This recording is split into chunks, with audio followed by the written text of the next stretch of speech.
आज 7 सप्टेंबर गणेश चतुर्थी। घरात गणपतीची स्थापना करताना या 10 गोष्टी लक्षात घ्या। 7 सप्टेंबरला गणेश चतुर्थीचा उत्सव सर्वत्र साजरा केला जाणार आहे। गणेश चतुर्थी भाद्रपद महिन्यातील कृष्ण पक्षातील चतुर्थी तिथी रोजी साजरी केली जाणार आहे। त्यानुसार घराघरांत लाडक्या बाप्पाची स्थापना होणार आहे। प्रत्येक महिन्याच्या कृष्ण चतुर्थीला भगवान गणेशाची पूजा केली जाते, पण भाद्रपद महिन्यातील कृष्ण पक्ष चतुर्थीचं महत्त्व पौराणिक मान्यतांमध्ये सर्वत्र खास मानण्यात आलं आहे। गणेश चतुर्थीच्या दिवशी घरोघरी बाप्पांचं आगमन होणार आहे, पण लाडक्या बाप्पाचं आगमन करताना गणपतीची स्थापना नेमकी कशी करावी याच संदर्भात काही खास गोष्टी आम्ही तुम्हाला आज सांगणार आहोत। तर गणेश चतुर्थी 2024 शुभ मुहूर्त। पंचांगणानुसार गणेश चतुर्थी शनिवारी म्हणजेच 7 सप्टेंबर 2024 रोजी दुपारी 3:01 सुरू होईल आणि रविवार 8 सप्टेंबर रोजी संध्याकाळी 5:37 समाप्त होईल। आता आपण पाहूयात घरात गणपतीची स्थापना करताना कोणत्या 10 गोष्टी आपण लक्षात घेतल्या पाहिजेत आणि गणपती स्थापन केले पाहिजेत। जर तुम्ही यंदा घरी गणपतीचं आगमन करणार आहात तर तुम्हाला गणपतीच्या स्थापनेपासून ते पूजेच्या काही नियमांची काळजी घेणं फारच गरजेचं आहे। नंबर 1, गणपतीच्या मूर्तीसमोर रोज सकाळ संध्याकाळ दिवा लावावा, तसेच बाप्पाची मनोभावे पूजा करा।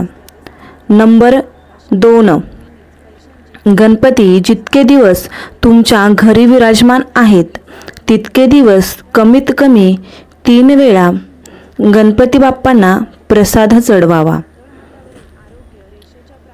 नंबर 3, लाडका बाप्पा जितके दिवस तुमच्या घरी आहेत त्या दिवसात बाप्पांना सात्विक भोजन करा। नंबर 4, गणेश चतुर्थीच्या दिवशी गणपतीची मनोभावे पूजा करा।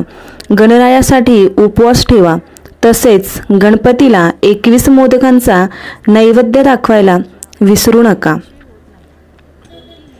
नंबर 5, गणपतीची स्थापना योग्य दिशेलाच करा। गणेशाची मूर्ती घराच्या पूर्व किंवा पश्चिम दिशेला स्थापित करणे खूप शुभ मानले जाते, तसेच त्या स्थानी रोज गंगाजल शिंपडा। नंबर 6, घरात जोपर्यंत बाप्पा विराजमान आहेत तोपर्यंत घरात स्वच्छता आणि पवित्रता जपून राहील याची विशेष काळजी आपण घेतली पाहिजे।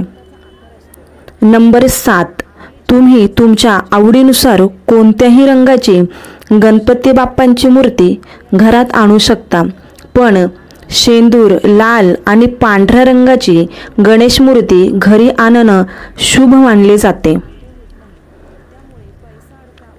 नंबर 8, तुम्ही घरात तुमच्या आवडीनुसार गणपतीची मूर्ती आणा, पण जर शाडूच्या मातीची मूर्ती असेल तर फार उत्तम। यामुळे पर्यावरणाचं देखील नुकसान होत नाही।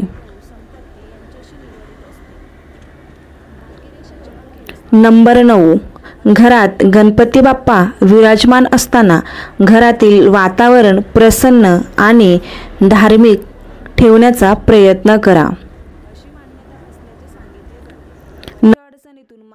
घरात जेवण बनवताना मांसाहार घरामध्ये नसावा। जोपर्यंत बाप्पा घरामध्ये विराजमान आहेत तोपर्यंत घरामध्ये कुठल्याही पद्धतीमध्ये मांसाहार हे वर्ज्य असावे। तुम्हाला जर व्हिडिओ आवडला असेल तर लाईक करा, त्याचप्रमाणे शेअर करा।